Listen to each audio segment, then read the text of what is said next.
Mes chers camarades, bien le bonjour. Bonjour, bonjour. Ce qu'on voulait faire, Kali a repréparé un peu le débrief de notre voyage en Irlande qu'on a fait cet été. Et du coup, voilà, on va vous montrer un petit peu les photos, revenir ensemble sur ce voyage qu'on a fait en Irlande en partenariat avec le tourisme irlandais. Et du coup, on s'est dit que ça pourrait vous intéresser, d'où ce live. Donc, ça commence tout ça par une photo de nous, bien évidemment. C'était notre premier voyage vraiment d'influence d'Instagrammeur. On avait déjà travaillé avec l'Irlande pour Belfast. On avait fait un épisode sur Nota Bene, sur les chantiers du Titanic. Ça s'était super bien passé. On avait bossé aussi sur la visite de l'Irlande à travers Assassin's Creed et l'extension La colère des druides. Et donc, voilà, là c'était encore une autre façon de collaborer avec eux sur ce voyage. Et en fait, du coup, notre trajet là, c'était d'aller de Dublin à Newcastle, qui est donc en Irlande du Nord. Et pour que la route soit un petit peu plus sympa, on nous a fait prendre un ferry, un petit ferry. Oui, le ferry de Greenore, donc c'est le Carlington Log Ferry Crossing avec mon super accent. Donc si vous arrivez à me déchiffrer, vous googlerez ça pour voir le truc. Mais donc on le voit arriver ici. En gros, soit on continuait la route, soit on faisait un petit détour, ça nous faisait perdre franchement 5 minutes, mais on pouvait prendre un ferry. Voilà, donc c'était vraiment cool. Ouais, c'était chouette. J'avais déjà pris des ferries, mais pas un si petit ferry. C'était rigolo. Je vais vous montrer quand même Newcastle, parce que Newcastle, c'est vraiment... Donc c'est la ville dans laquelle on a été, c'est un espèce de Deauville. Une espèce de Deauville irlandais, quoi. C'est très chic. Et en même temps, c'est magnifique. Regardez, c'est une ville au bord de la mer. Qui est incroyable. Les gens sont gentils. Là, et puis il fait beau, on a eu de la chance, il a fait beau durant tout le... Il y a les montagnes derrière, voilà. Et donc là, on est vraiment en Irlande du Nord, plutôt du côté est. T'as la mer et la montagne, et c'est vrai que c'est sympa. T'as un peu tout en même temps. Alors là, vous demandez peut-être, mais qui filme? C'est tout simplement parce qu'on a retrouvé sur place celle qui drivait en fait un petit peu toute l'opération, à savoir Lucia King, avec qui on avait déjà travaillé donc sur Belfast, et qui nous a retrouvés là-bas. Donc on a été s'installer à l'hôtel, qui est un hôtel franchement de ouf. On va le faire à l'envers. Donc ça s'appelle le Slieve Donard. Voilà, franchement on est arrivé, on s'est dit ok, ça commence comme ça commence fort, bel hôtel. Donc le Slieve Donard, à l'origine, il a été construit donc en 1898, donc c'est un hôtel qui a plus de 100 ans. C'est un hôtel qui a été construit pour des destinations de vacances de luxe, hein, clairement. Là on le verra après, les photos de l'intérieur, bon tu vois que c'est pas un hôtel pour pauvres, hein, clairement. La construction, en gros, elle a commencé en 1896. Enfin, je ne sais pas. Bonjour. Donc c'était un des gros hôtels de l'époque, voilà, qui était presque autosuffisant d'ailleurs. Il avait sa propre boulangerie, son propre potager, il avait ses cochons, sa laverie, tout ça. Il avait une centrale électrique aussi qui fournissait l'électricité de la gare. Donc c'est vraiment un truc... gros, quoi, tu vois, c'est vraiment énorme. Ça a une grande place, hein. Dans Newcastle, tu le vois de loin. Ah, on le voit de très très... Mais pourquoi je fais des plans comme ça? Ça, c'est des plans Instagram, tu vois. Ça, c'est des plans Instagram, ça, ouais. Voilà. D'ailleurs, il y a un petit musée. Ouais, il y a une pièce dans l'hôtel, un petit musée. On peut y rentrer d'ailleurs, je pense, en tant que... Même si on ne séjourne pas à l'hôtel, qui raconte un petit peu l'histoire de l'hôtel et qui montre des photos de comment c'était à l'époque. Je crois même qu'il y a un peu de vaisselle d'époque, il me semble. Voilà, mais c'est beau, hein, c'est trop beau, quoi. Et ça, c'était notre chambre. Ah, là, ça fait un peu bourgeoise, quand même. Ah bah, écoute, oui, en jogging. La bourgeoise en jogging, voilà. Mais ça fait quand même un peu, voilà. Vous voyez, on avait une super vue, bon. En plus, c'est vrai que, bon, le tourisme irlandais, ils se sont pas foutus de nous, ils nous ont mis dans des belles chambres, quoi. Hein. Clairement, c'était quand même super chouette. Voilà, mais en tout cas, c'était presque dans le Titanic. C'était chouette d'arriver dans un hôtel avec une dimension historique, en fait, tu vois. Parce que, bon, on va pas vous parler de tous les hôtels qu'on a fait, parce qu'il y en a certains qui avaient très peu d'intérêt en termes d'histoire, mais celui-là en tout cas il avait, et c'était vraiment chouette d'arriver là-dedans, quoi. Donc le parc forestier de Tollymore, qui est juste au-dessus de Newcastle, c'est le premier parc forestier d'État d'Irlande du Nord, qui a été créé dans les années 50. Il y a 630 hectares en gros, c'est incroyable, hein, c'est vraiment au pied des montagnes. T'as une vue de l'extérieur, donc vraiment sur la mer pas loin, et quand t'es dedans, t'as des arbres gigantesques. Enfin, c'est une forêt, déjà les forêts c'est joli, mais cette forêt en particulier est magnifique. Elle est traversée d'ailleurs par une rivière. Il y a 16 ponts quand même qui l'enjambent, donc en vélo, ce qui est intéressant, c'est que on peut longer ces ponts. Et ouais, on longeait la petite rivière là sur le côté.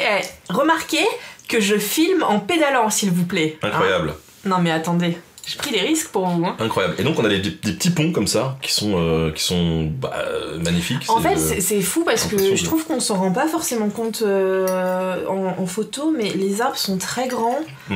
Ça fait un peu forêt elfique en fait, avec ces petits ponts, ces petits monuments à droite à gauche. Il y a notamment une balade que tu fais un moment en photo. Puisqu'il y avait des espèces de ruines, je pense qu'il y avait quelques monuments à l'époque. Et là, il y a une pierre de 1787. Et voilà, cette petite balade-là. Donc on montait les escaliers là, et en fait, là il y avait des jeunes qui sautaient dans l'eau. Alors il n'y avait pas beaucoup d'eau, moi je l'aurais jamais fait, hein, mais on pouvait passer dans les ruines et tout, c'était vraiment très très chouette. Et c'est quand même on peut faire une grande balade, je crois qu'il y a 13 km de balade, non Alors donc il y a 13 km de balade, il y a 4 sentiers pédestres. Les chênes qu'il y a dans cette forêt, c'est les chênes qui ont été utilisés par la White Star Line pour la construction par exemple du Titanic, hein, et des autres navires de la White Star Line. C'est là qu'ils allaient se fournir en bois. Voilà. Et ce qui était intéressant pour nous, parce que donc le début du séjour, on a profité un peu du patrimoine, des villes, etc., mais le début du séjour était un peu plus axé sur Game of Thrones, parce que on aime bien. En fait, quand le tourisme irlandais nous ont demandé ce qu'on voulait voir en Irlande et quels étaient nos points d'intérêt, le premier point d'intérêt c'était l'histoire, les Vikings, et le deuxième point c'était les lieux de tournage de Game of Thrones, etc. Donc, ce que vous voyez ici en fait, c'est le lieu du tout début de Game of Thrones. Au tout début de Game of Thrones, le tout premier épisode, il y a de la neige et vous avez le fameux charnier où le type découvre tous les corps découpés au début de Game of Thrones. Et donc cette scène du charnier qui ouvre la série Game of Thrones, c'est ici qu'elle a été tournée, hein, donc vraiment dans cette espèce d'alcôve là, en plein milieu de la forêt de Tollymore. Ils ont passé plusieurs jours à tout canonner à la fausse neige, et donc c'est ici que ça a été tourné. Donc là c'était le premier site de Game of Thrones qu'on voyait en Irlande. je sais pas. Et déjà ça fait un petit quelque chose. Et puis suite à ça, dans la forêt de Tollymore, il y a d'autres scènes qui ont été tournées. Ici par exemple, juste à côté de ce pont. Alors pas sous cet angle, plutôt sur celui-là. Ici, en face, là, sur la pierre, voilà, en face. Sur la pierre, en face, là, juste au bord de l'eau. C'est ici que, dans le premier épisode de Game of Thrones, les Stark découvrent les loups, voilà, les bébés loups, qu'ils les chopent et qu'ils les adoptent. Voilà, tout ça. Et après, donc, on est retourné tout doucement vers Newcastle en vélo. Et donc, le lendemain... donc on a passé la soirée à l'hôtel, c'était sympatoche, et le lendemain on est parti, donc on a pris un bon petit déj et on est parti vers Castleward. Alors Castleward c'est... Merde, j'ai fermé du coup internet. Castleward c'est Winterfell. Tout simplement, c'est le château de Winterfell qui dans Game of Thrones, et donc on a été le visiter. Alors faut savoir que vers Castleward il y a quand même pas mal de lieux de tournage de Game of Thrones. Il n'y a pas que le château de Winterfell, il y a aussi le fameux château, vous savez, des jumeaux là qui gardent le pont là avec le fameux Rusard, je sais plus comment il s'appelle. Frey, non ? Oui, les Frey, voilà. Donc il y a plusieurs lieux là-bas. Il y a aussi, il me semble que c'est bien à Castleward, il y a toute une balade que tu peux faire. Il y a aussi à pied, où nous on nous avait proposé de nous prêter des vélos, mais pas électriques pour le coup. Où il y a aussi l'arbre où se sont mariés Robb Stark et je sais plus comment elle s'appelle. Mais voilà, du coup, il y a plusieurs lieux de tournage qui sont étalés sur un immense parc. Et donc, il y a effectivement ce château. Voilà, qui est magnifique. Alors, voilà. On le voit. Alors, on a eu un guide. On avait un guide. Très rigolo. Et du coup, bon, forcément, il joue sur Game of Thrones, tout ça. On voit qu'il y a énormément d'effets spéciaux qui ont été rajoutés derrière. Ils ont rajouté des tours, ils ont reconstitué des trucs. Donc, c'est vrai que quand t'arrives là-bas, tu sens un peu de Winterfell, mais il y a plein de trucs en fait. Ça n'y ressemble pas vraiment parce que vous voyez là par exemple, il n'y a qu'une seule tour hein, et en fait la deuxième tour qui est logiquement côte à côte, elle a été complètement reconstituée en 3D derrière. Il y a eu énormément d'habillage, ils ont enlevé des choses, mais il y a aussi des choses qui ont été gardées et notamment cette petite porte rouge là que vous voyez sur l'image. Je sais pas si tu te rappelles. C'est la porte de l'auberge, non ? Oui, alors le gars nous dit oui, et donc là, machin. Et donc c'était en anglais, hein, en irlandais, enfin voilà. Et on comprenait pas. Ce mot-là en anglais, on le comprenait pas. Et du coup, on lui a fait répéter 2-3 fois. Et le gars était un peu gêné. Jusqu'à ce qu'en fait, il nous parle de Tyrion au début de l'épisode en nous disant c'est là où on le trouve quoi, et en fait on a revu cette scène où on trouve Tyrion dans un bordel, voilà. C'était la porte du bordel, okay. Et c'était la porte du bordel, voilà. Donc voilà, il y a des lieux qui ont été, il y a les écuries je crois qui ont été gardées. Enfin il y a eu 2-3 choses et c'est assez sympa comme visite parce qu'en fait ils vous montrent, on n'a pas pu tout faire mais ils vous montrent les planches de ce que c'est, et puis des photos pendant le tournage, des endroits où il y avait des gros fonds verts pour pouvoir reconstruire en 3D. Enfin c'est vraiment vraiment bien fait comme visite en tout cas. On a été faire du tir à l'arc. Et oui, on a été faire du tir à l'arc, voilà. Et donc, ça c'était chouette parce qu'ils proposaient de se déguiser, du coup ils ont tout comme Game of Thrones. C'est un magasin de costumes là-bas que tu peux prendre pour tirer à l'arc. J'ai fait mon Stark. On avait donc un prof de tir à l'arc qui nous a expliqué comment faire. Ah, je savais pas que c'était une vidéo ça. Elle t'a été assez bonne aussi, je crois. Hein. Regarde. Du coup, j'ai mis mes flèches. Non, Kelly, elle a pas voulu se costumer. Non, j'ai pas voulu. Je suis pas très très à l'aise avec ce genre de choses. Pas très fun. Hein. Ça, c'était moi. Ah, c'est beau, hein. Ouais. C'est beau, hein. Ouais, c'était beau, hein. Et ça, c'était toi, après. Voilà. J'ai mis que celle-là, j'ai pas mis celle-là. Celle-là était mieux déjà. Là, vous voyez en fait le château, si je dis pas de bêtises, il est par ici, là. Donc c'est ce qu'on voit là. Et en fait, après, on peut se balader toute cette partie-là. Et il y a plein de lieux de tournage. Et donc revenir tranquillement. Mais je crois que ça fait une balade de 4-5 km pour y aller. Enfin voilà, il faut aimer les randonnées. Et là, pour le coup, nous, c'était pas le bon moment. Mais on a été voir du coup le petit lac quand même qui était derrière, qui était joli. On est parti direction le studio Game of Thrones. Alors, il faut savoir que les studios Game of Thrones, le Game of Thrones Studio Tour, c'est un truc qui a ouvert il y a pas longtemps. Il a ouvert cette année, hein, au tout début de l'année.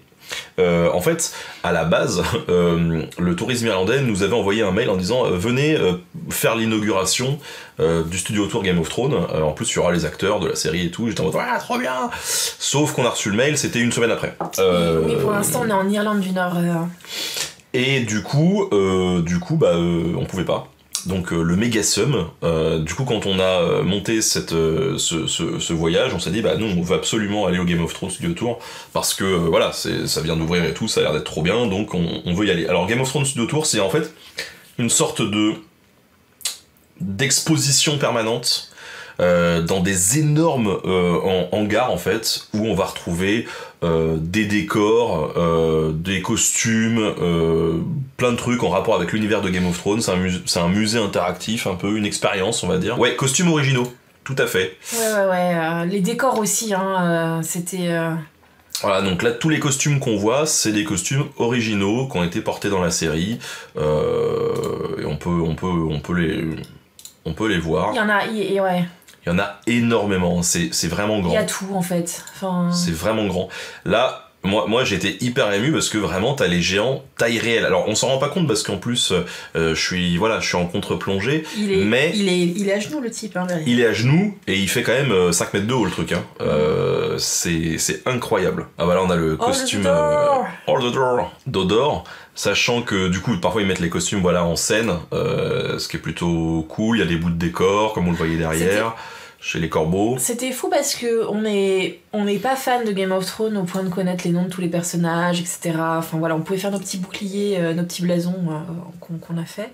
Mais vraiment, on aime bien. Puis en plus, on était en train de regarder la série, de se la refaire. Et on a vraiment été très très émus dans ce lieu-là. Je sais pas, peut-être la scénographie, toute la mise en scène a été incroyable. Et ça nous a clairement replongé dans... Enfin, moi, il y avait la musique, t'étais vraiment replongé dans tout ça. Et c'était beau, quoi. Tu voyais tout le travail que les gens avaient fait. Il y avait les storyboards, il y avait toute une salle aussi avec les sculptures des têtes, etc. Là, tu sais, on va le montrer. C'était fou et on a été très très émus tous les deux.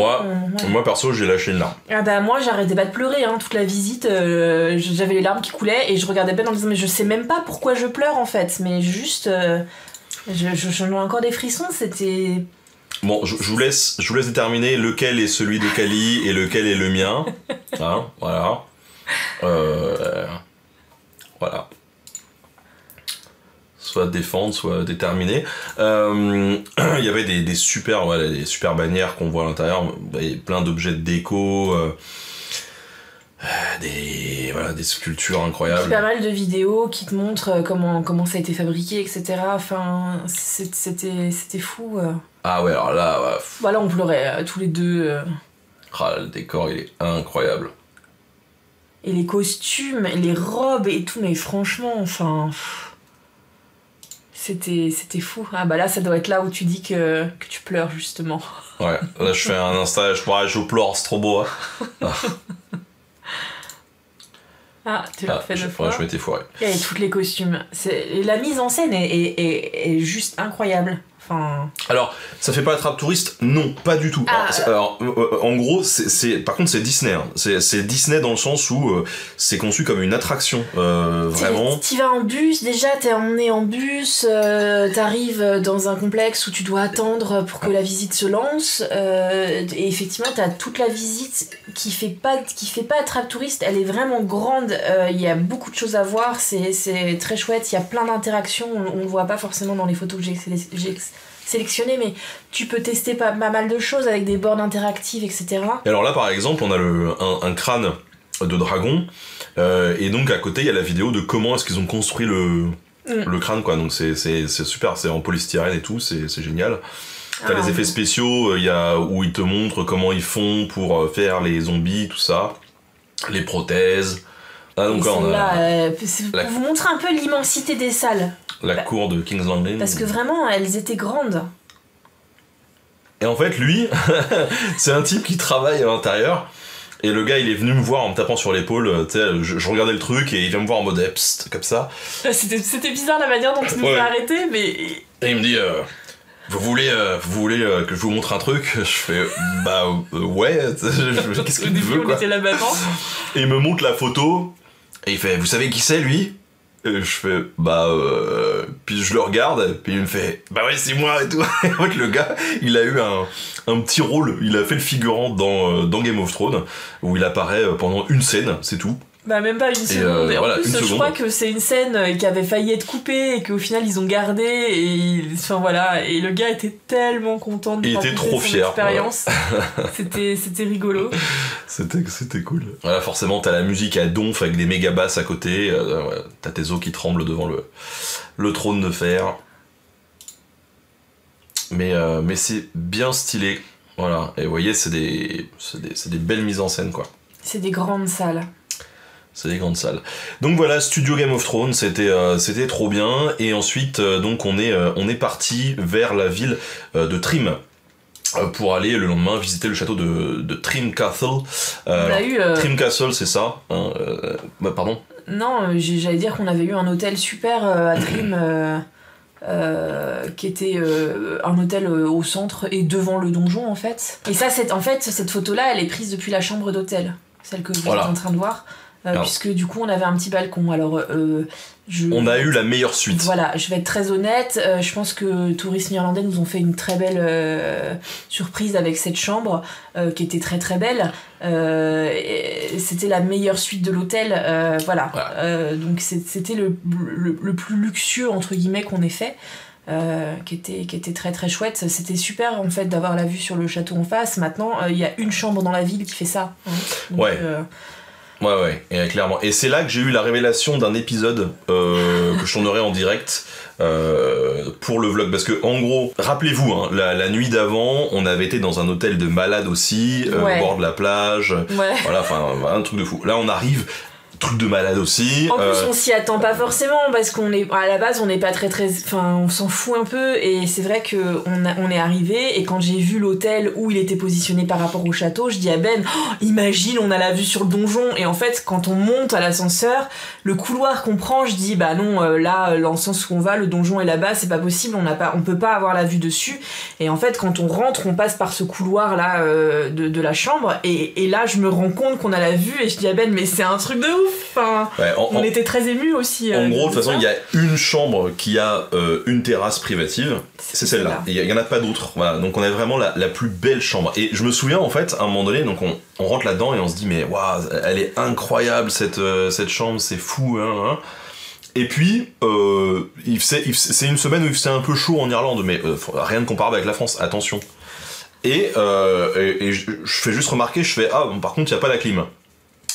Et là. En disant cette phrase, alors que je m'engage pour aller sur la terrasse privative, je me dis, mais quel con quand même.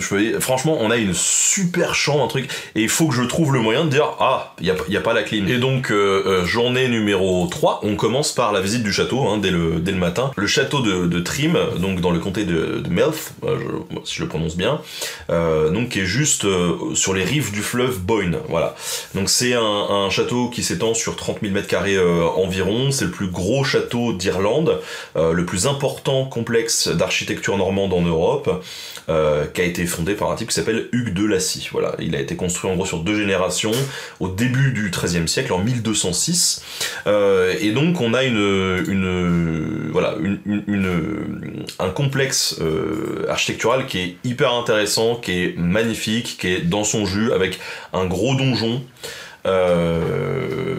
Donc c'est un donjon en forme de croix. Alors il y a un fossé, il y a des douves, il y a le mur d'enceinte qui fait tout le tour. Et dans le donjon, on avait forcément des chambres, la salle à manger, tout ça. On avait plein de choses. Hein. Tout a été reconstitué à l'intérieur pour pouvoir monter, parce que dans ce genre de château, toutes les parties en bois avec le temps ont disparu, forcément, voilà.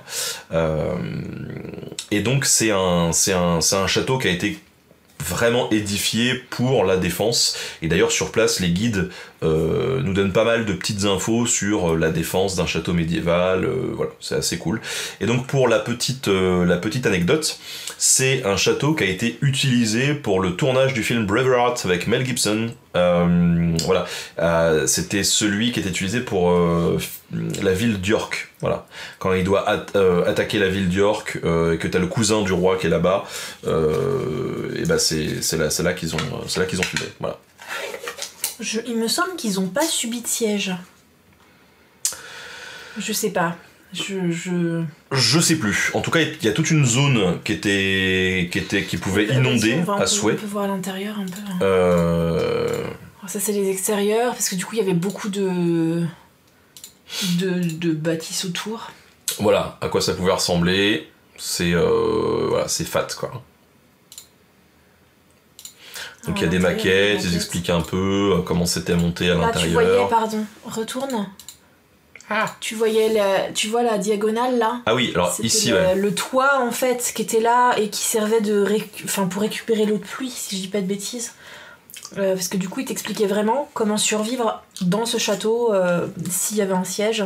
Donc là on pouvait récupérer l'eau de pluie. Ouais, en fait t'avais les toits donc qui étaient comme ça à l'intérieur, et les pentes des toits redirigeaient l'eau vers un conteneur en fait qui était situé à l'intérieur du château pour s'approvisionner en eau en fait, pour éviter de crever de soif en cas de siège. Voilà, alors si vous avez le vertige, vous pouvez être sujet au vertige à l'intérieur du château de Trim. On vous le dit. Ouais, parce qu'on monte tout en haut de la tour et...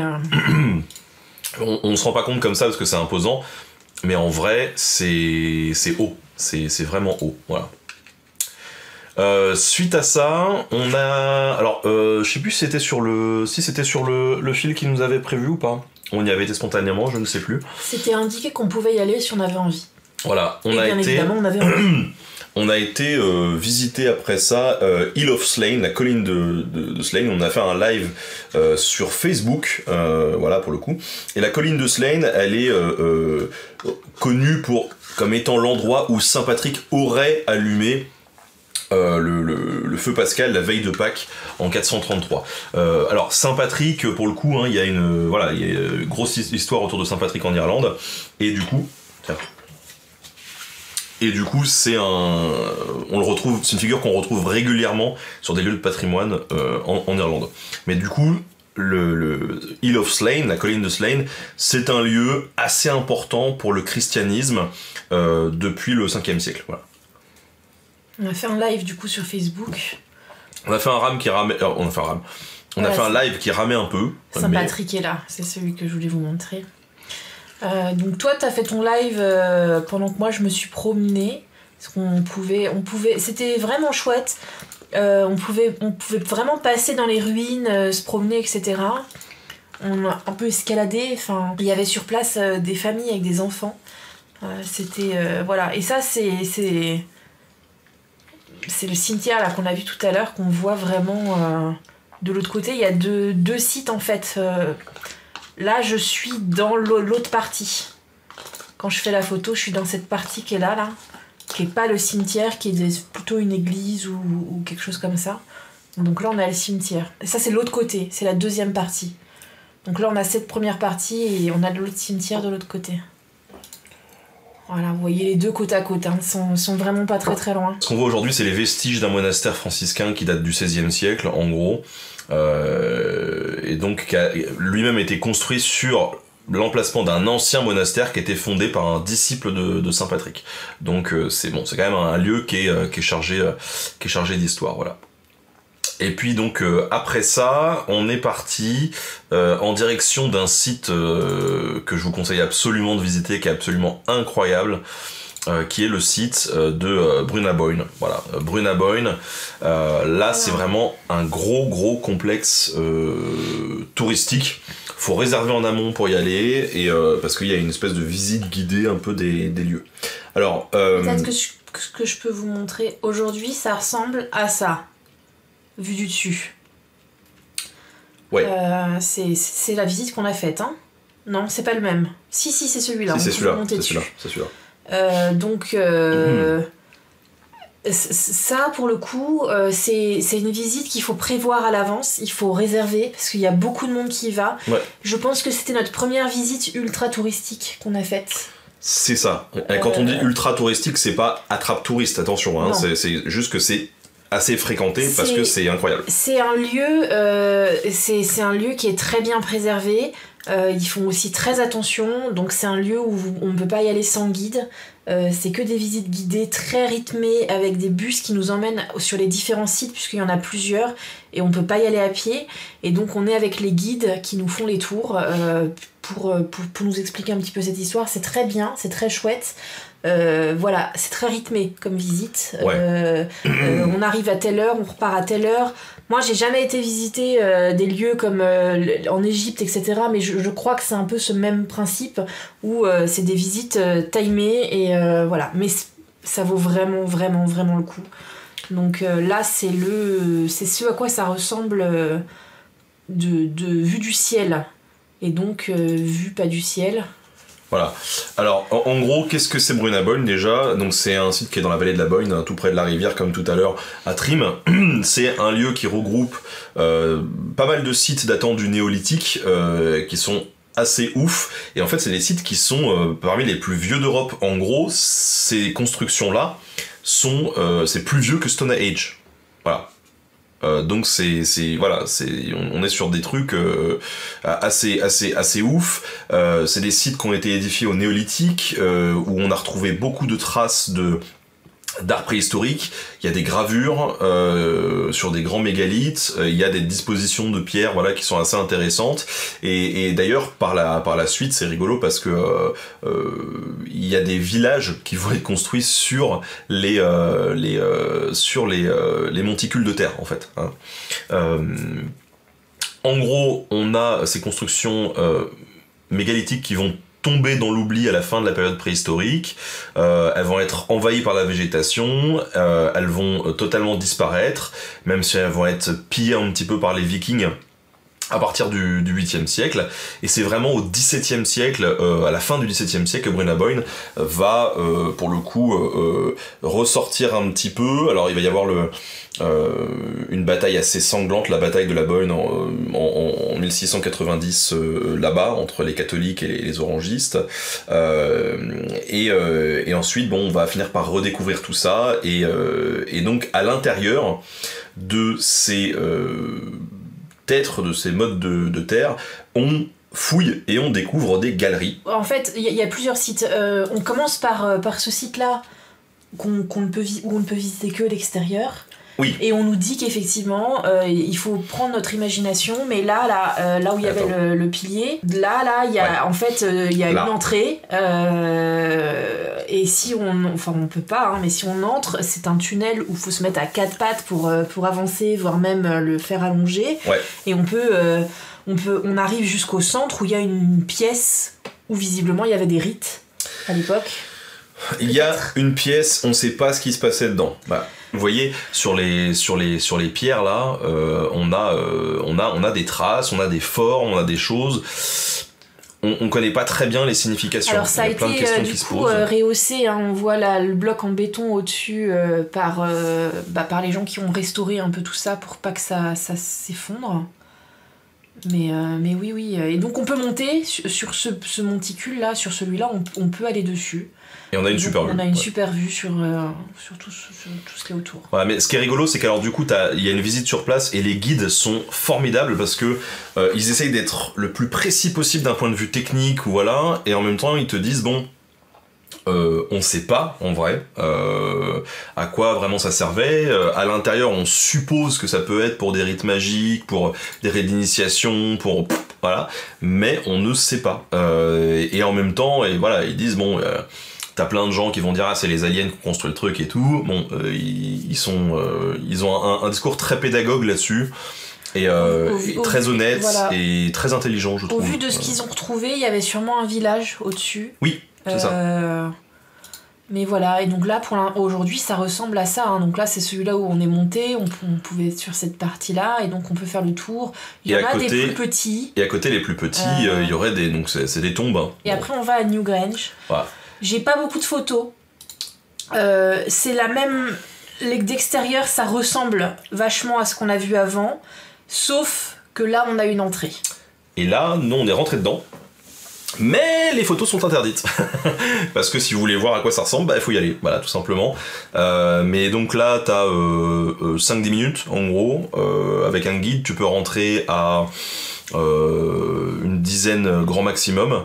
Moi j'ai dû rentrer le ventre à un moment donné parce que mon ventre frottait contre les pierres quand je passais comme ça. En plus d'avoir peur de l'avion, je suis un peu claustro et j'étais pas...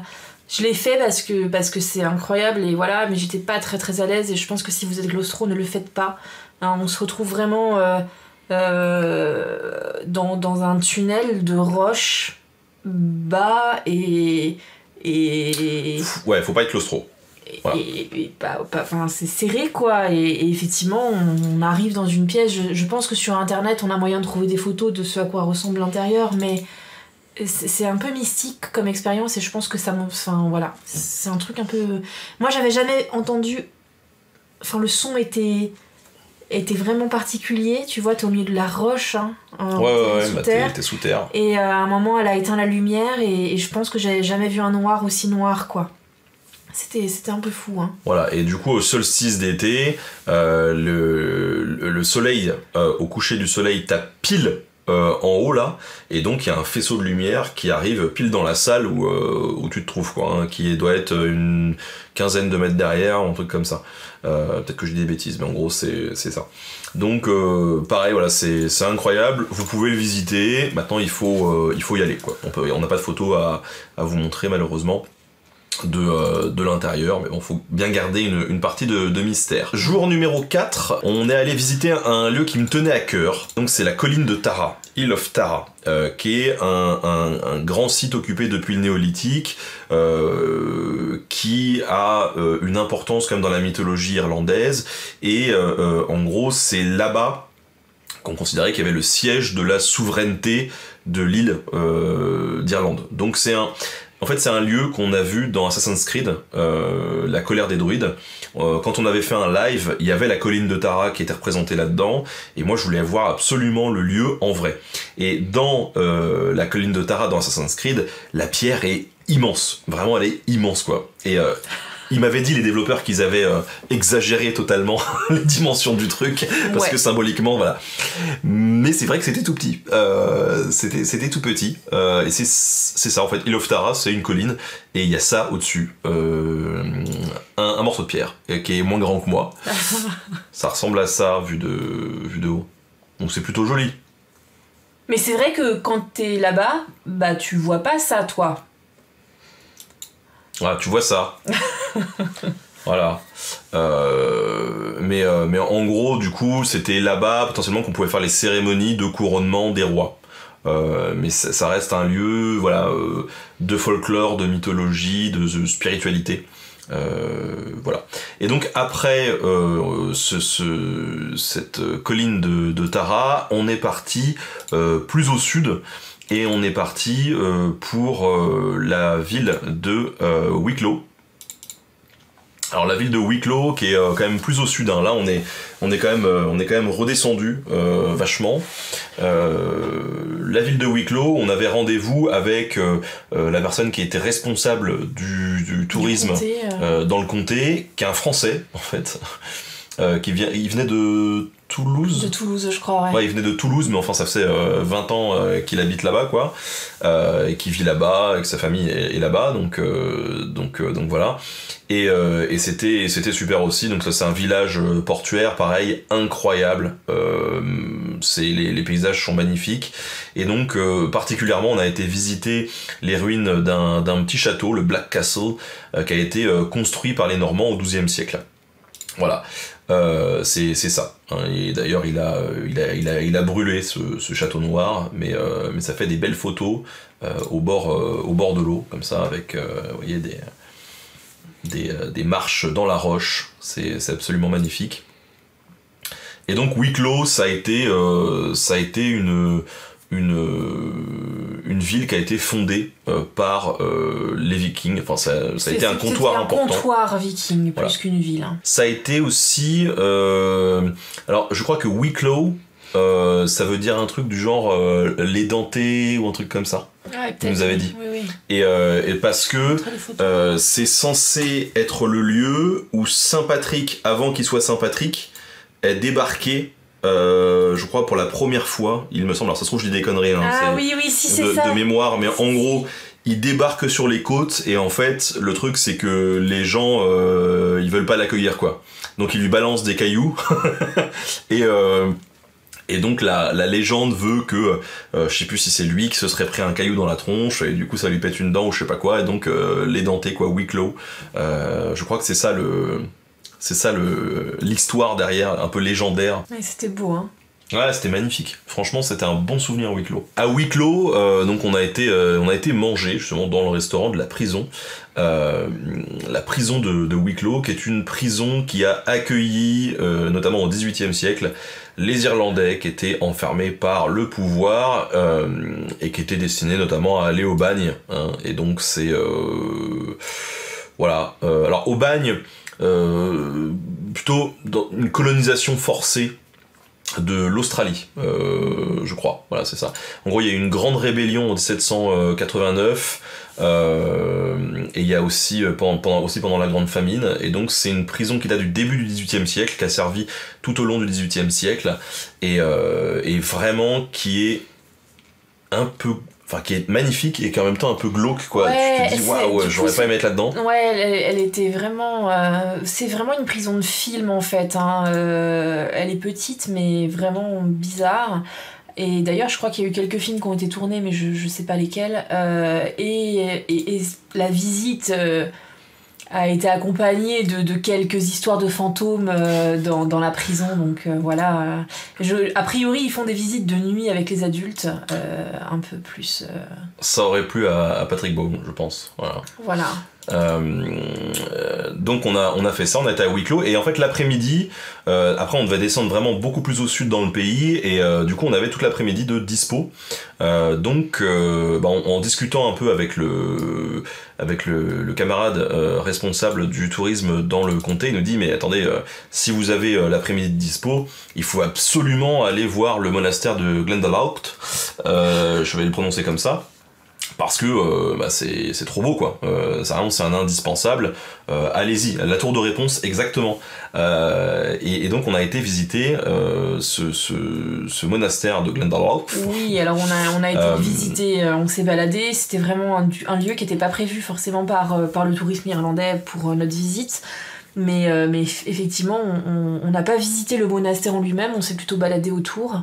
Voilà, a priori c'est Saint-Kévin qui avait très envie de faire une petite retraite voilà, pour se sentir un peu mieux et tout seul surtout, et en fait il a été suivi par plein de disciples qui se sont dit ok, on va construire plein de trucs autour, et donc ils ont commencé à construire les prémices d'un espèce de petit village là où Saint-Kévin était en retraite.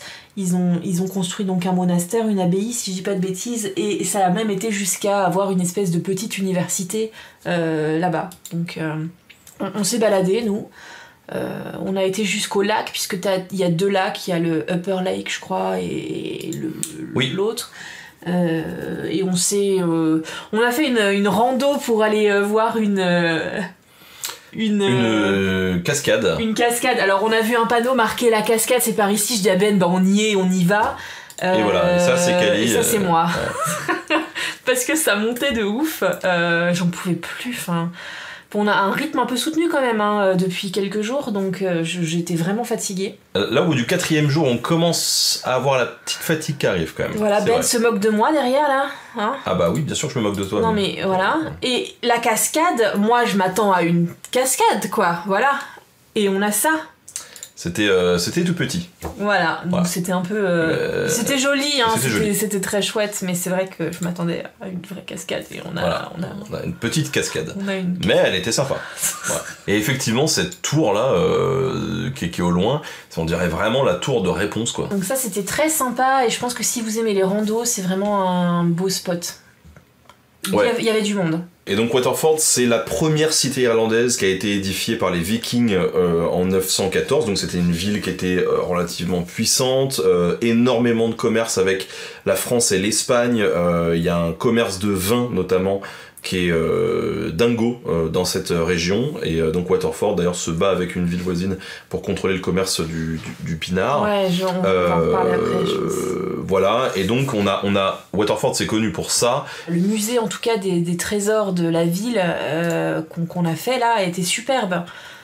Tu rentres, tu descends vraiment dans 2 pièces historiques. Voilà, et en gros, c'est 2 pièces qui datent... alors, celle-là du XIIIe siècle, celle qui est juste au-dessus, peut-être qu'on verra après, qui date du XVe siècle. Ouais, celle-là était habitée par un prêtre, a priori. Ouais. On a retrouvé dans des manuscrits conservés que c'était la maison d'un prêtre. Voilà. Voilà, c'est beau. Et donc là, on va dans la 2e. Celle-ci, qui date du 15e, celle-là, on le voit d'ailleurs au niveau de la... il avait expliqué que la voûte, elle n'est pas du tout faite pareil. Ouais, et du coup là, c'était en fait une cave pour conserver le pinard, qui appartenait à un gars qui s'appelait James Rice, qui a été le maire de la ville, voilà, et du coup, qui est assez important d'un point de vue... C'était Peter, non ? Non, c'est James. Ah oui, mais la cave appartenait d'abord à Peter Rice, qui est son père, je crois. Le musée des trésors... Alors, le musée, moi, je l'ai trouvé un peu kitsch. Oui. Avec ses moquettes rouges, voilà, je l'ai trouvé... Mais par contre, il a quelques pièces qui sont effectivement des trésors, quoi. Enfin, ouais. il y a toute une partie sur l'histoire que j'ai moins appréciée que cette partie-là, là. Et donc là, ça, c'est une charte. C'est une charte qui nous a montré, qui était un peu rigolote, qui avait été faite pour le roi. Et c'était une charte pour lui... en gros, vu qu'il y avait une guerre avec le village d'à côté pour savoir qui allait contrôler le fleuve et le commerce, et le vin, donc le vin, commerce du vin. ils avaient écrit une charte pour raconter leur histoire en se légitimant et en disant bah voilà pourquoi c'est nous qui méritons d'avoir tout le commerce, parce qu'en plus on a toujours été hyper fidèles au roi et regardez comme vous êtes beau, on a fait des peintures de vous quoi. C'était la destination d'Édouard III. Peut-être, je sais plus. Si, voilà. ça a été du coup il demandait, c'était une doléance pour avoir le monopole du commerce du vin et ça a été a priori eux disent que ça a été accepté, enfin voilà. Et c'est une charte super importante dans l'histoire de l'Irlande aussi, et notamment de Waterford. Et il y a même la reine d'Angleterre qui est venue la voir. Oui, c'est vrai. Donc voilà, il était très content. Et il nous expliquait qu'en gros, bah voilà, c'est toute une présentation avec une succession d'images et de textes. Et donc le guide, je me rappelle, nous avait fait une petite blague en nous disant que c'était le premier PowerPoint de l'histoire. C'est ça. C'est ça. Voilà. En disant, c'est avec le petit laser, voilà pourquoi vous devez nous faire confiance, parce que en fait, on a... Voilà. Il était très cool ce guide, très, très gentil. Et donc, on a aussi des magnifiques tenues, des capes de prêtres, brodées en or et en tout ce que vous voulez, voilà, qui sont là-bas. Je vais faire des photos parce que c'est dans le noir, pour pas les abîmer, il faut pas mettre de flash, bien sûr. Ouais. Mais... Et ça... Elles sont encore plus magnifiques que les photos. Ouais, et ce qui est assez ouf, c'est que en gros, pendant qu'il y a eu les guerres de religion, donc, alors il me semble que là c'était les catholiques, voilà, et du coup, la ville s'est fait attaquer, et quelqu'un a décidé de cacher les capes qui avaient une immense valeur, enfin symbolique mais aussi matérielle, et qui les a cachées en fait dans le bâtiment, dans l'église, je sais plus. Dans les sous-sols de la ville, mais en fait on savait pas forcément où a priori. C'est ça, et en fait le truc c'est que bon, la ville, il y a une partie qui a cramé, tout ça et tout le monde pensait que en fait, ça avait disparu. Tout a été détruit, il y a eu énormément de pertes sur cette ville à ce moment-là, et ouais, ça a été très très compliqué. Et c'est bien plus tard, alors mais je sais plus quand, ouais, que c'était les protestants, je crois, qui avaient la ville, qui sont tombés sur, en fait, par hasard... Ils ont rasé l'église et ils ont voulu reconstruire une église protestante, et dans les sous-sols de l'église, ouais, ils ont retrouvé une pièce qui n'existait pas sur les plans. C'est ça. Qui était là, mais ils s'attendaient pas à la trouver, elle n'existait pas sur les plans, et dans cette pièce, il y avait ces capes. Ouais, et du coup, ils ont retrouvé, et le chef de l'église la protestante locale a dit ok, on va faire le beau jeu, on les renvoie à l'église catholique, parce que... Non, ils les ont offerts au maire de la ville. Non, mais c'est revenu c'est revenu au chef catholique. Bah non, il me semblait que ça avait été offert au maire de la ville. Justement. T'es sûr de ça? Ouais, il me semble. Ah, on n'est pas d'accord. Bref, vous irez à Waterford et vous nous direz qui nous deux a raison. Et on a fini du coup le séjour à Dublin, alors il nous restait encore un jour après, mais on arrive à Dublin et là c'était dur parce que vraiment on était crevés de chez crevés. On était mais au bout de notre vie. On a été au fameux Trinity College et surtout sa bibliothèque. Alors Trinity College, c'est grosse université de Dublin. Donc 200 000 bouquins, dont le fameux livre de Keele, qui est un manuscrit médiéval qui contient les 4 évangiles du Nouveau Testament et qui date de 800 à peu près, donc début du 9e siècle. Et donc on va pouvoir visiter cette fameuse long room où il y a des escaliers de malade. C'est magnifique. Alors par contre, on vous le dit, c'est surchargé. Il y a énormément de gens qui visitent le lieu. À ce moment-là, on s'est dit que si on n'avait pas chopé le Covid avant, on l'aurait maintenant. C'est-à-dire que pour le coup, là, alors que bon, les règles Covid étaient quand même relativement soft, nous, sauf pour les photos, on a enlevé, masques, on a remis les masques parce que vraiment il y avait trop de monde. Ouais. Quand on est rentré, j'ai dit à Ben, c'est pas possible, on met le masque. Ah, voilà,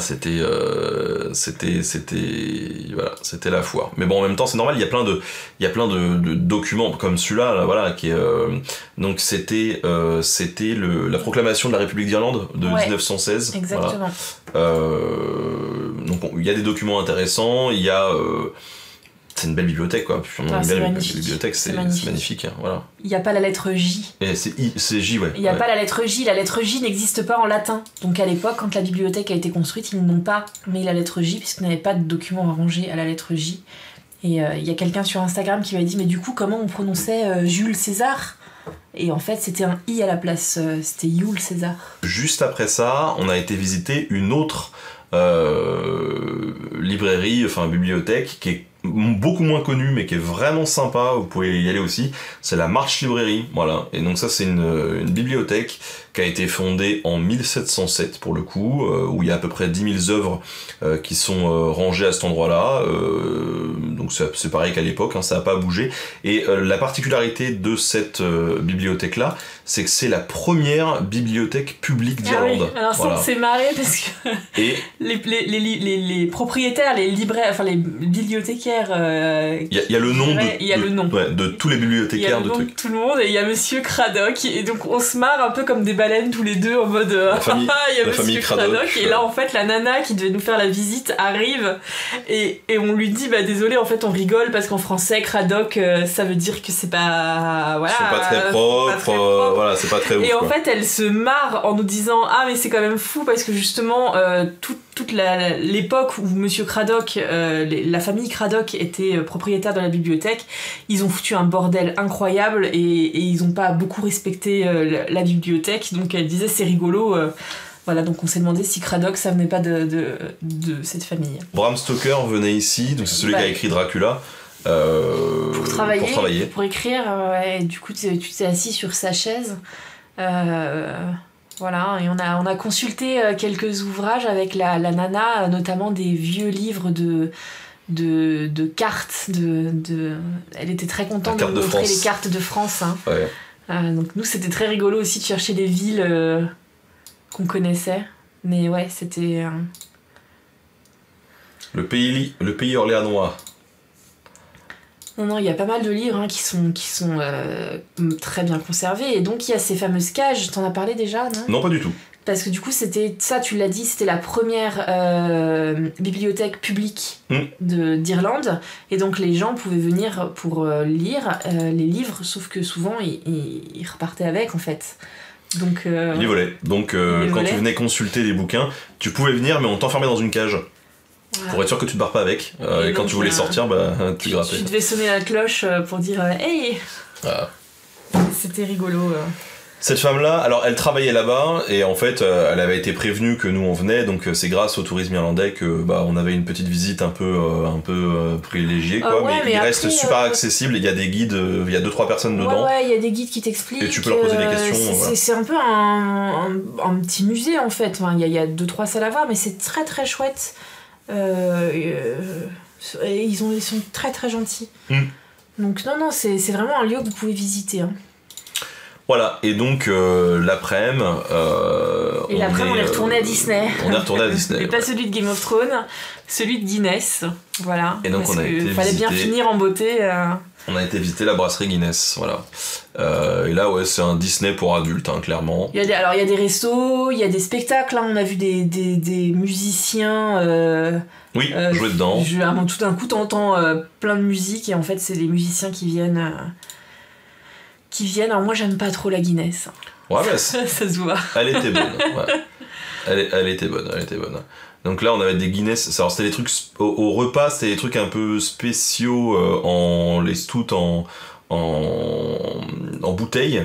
Et plus tard, on a bu de la pression, voilà. J'ai pris la Guinness qui était recommandée pour le plat que j'ai mangé. Mais ouais, ils recommandent certaines Guinness en fonction des plats. Ouais. Et c'était pas mal. C'était bon et c'était bon, enfin en tout cas à manger. Mais voilà, c'était un grand complexe. T'as l'impression en fait que c'est un espèce d'énorme centre commercial, mais c'est un musée en fait. J'ai pas fait de photo du dernier étage. Le dernier étage, c'est un bar qui donne une vue sur toute la ville. Ça, c'est l'intérieur d'un énorme fût qu'ils ont mis qui est au centre. Voilà, et donc t'as tout un musée que tu traverses en fait à travers les étages où t'apprends pas mal de choses sur Arthur Guinness du coup. Et donc Arthur Guinness... Alors Arthur Guinness qui a loué une brasserie à Dublin pour fabriquer la bière, le 31 décembre 1759 il signe un bail lui accordant l'usage d'un site pour 9000 ans, voilà, en contrepartie d'un loyer annuel de 45 livres. Donc aujourd'hui c'est plus valide parce qu'il a fait des travaux et surtout il a racheté le lieu, voilà. Mais ouais, mais on voit en fait au musée de Guinness, on voit le papier qui fait qu'il a acheté, enfin voilà, qu'il a contracté un bail de 9000 ans quoi. C'est énorme. Et donc t'avais trouvé quelques chiffres drôles concernant la Guinness. Il y a 10 millions de pintes de Guinness bues chaque jour dans le monde, soit près de 2 milliards de pintes par an. C'est un truc de ouf. Ouais, c'est un truc de ouf. Et en 2006, Guinness a connu la progression de ses ventes la plus importante au Canada. Le jour de la Saint-Patrick en 2006, plus de Guinness ont été vendus au Canada qu'en Irlande. Voilà. Et il paraît que, je ne me rappelle plus dans quel pays en Afrique, mais il y a énormément de Guinness qui sont bu là-bas. C'est le plus gros commerce de bière. Guinness, c'est vraiment... tu peux pas le louper en fait. Hein. Non, c'est clair. Tu peux pas le louper. Il y a pas mal d'images d'archives, de photos où tu vois les gars à l'époque qui gèrent la logistique des barils, c'est énorme. De toute façon, tu vois tout, hein, de la fabrique, enfin comment la recette est arrivée, comment ils les fabriquent. Là, ça c'est une salle qui est assez drôle parce qu'en fait, c'est toutes les pubs Guinness. Mais genre, ils t'ont foutu un son de malade avec des projecteurs dans toute la salle. Et en fait, t'enquilles d'affilée toutes les pubs Guinness qui ont été faites, qui sont toutes énormes, quoi. Donc voilà. Et puis on a pu imprimer nos gueules sur de la mousse. Voilà, ça c'est vraiment le truc pour le coup. Alors là, c'est de touriste. C'est le truc de touriste. Voilà. Mais on l'a fait. Et d'ailleurs, c'est un peu malheureux. Bon, alors nous, on l'a fait aussi parce que le tourisme irlandais nous l'avait proposé et que on avait les tickets, donc on l'a fait. Mais il y a pas mal de gens qui s'achètent ce ticket parce que c'est payant et je pense que ça doit valoir un peu cher quand même. C'est un peu cher, ouais. Et qui ne boivent pas la Guinness derrière. Mais on a vu plein de gens qui laissaient leur Guinness derrière parce qu'en vrai... tu passes dans cette tour de Guinness, tu passes ton temps à boire de la Guinness. C'est... Et d'ailleurs, à la sortie du store, t'as des taxis qui t'attendent. Oui. Voilà. Ouais, il y a plein de taxis. Bien, mais il y a plein de taxis. Qui font fortune. Voilà. Donc ça, c'était la petite visite du Guinness Store qui était chouette. Hein. Ouais, c'était sympa. C'était vraiment sympa. Voilà, c'est à faire, clairement. Et puis ensuite, on a fini... pour le coup, notre voyage en Irlande par le quartier pour faire la teuf à Dublin, le célèbre quartier de Temple Bar, alors, qui accueille d'ailleurs le Temple Bar, qui est un des bars les plus connus de Dublin, où il y a une méga ambiance. Nous, on nous avait conseillé un autre pub, pour le coup, qui est le Old Storehouse, qui est aussi super réputé pour l'ambiance, pour la musique, et donc on a été là-bas. Alors, je vais vous montrer après, mais... voilà, on a bien bouffé aussi. Alors moi j'avais pris un stew, hein, c'est vraiment un des plats, c'est une espèce de bourguignon qui se fait beaucoup en Irlande. Voilà, c'est une espèce de ragoût. J'avais pris un fish and chips, mais c'était immense. Ah, il était immense, ouais. Ouais. Vraiment, il était immense. Et donc ambiance avec le concert. Il y avait de l'ambiance avec la madame qui danse sur les tables. C'était bien cool. C'était drôle, hein. On s'y attendait vraiment pas. Voilà, et après on est rentré, on était tout triste et on a eu le blues de l'Irlande et on s'est dit qu'on voulait y retourner. Mais c'était un super voyage, franchement, on s'est éclaté et ça fait un bien fou de partir là-bas et de pouvoir se ressourcer un petit peu, quoi. Ça c'était vraiment... Là on a fait toute la côte Est.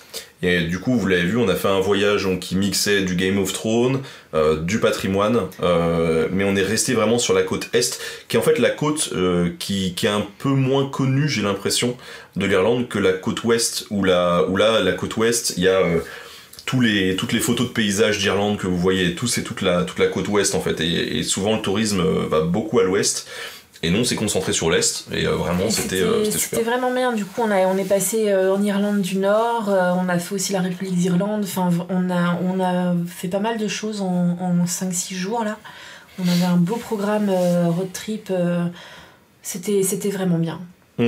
Si vous voulez louer une voiture là-bas, il faut quand même vous y prendre à l'avance. Il y a pas mal de sites de visite aussi, je pense qu'il faut réserver en avance. Le Trinity College, Brunaboyne, Game of Thrones aussi, mine de rien, je pense, même si nous ça allait, il n'y avait pas trop de monde, mais voilà, je pense que c'est quand même des choses, des visites qu'il faut réserver avant d'y aller. Hein.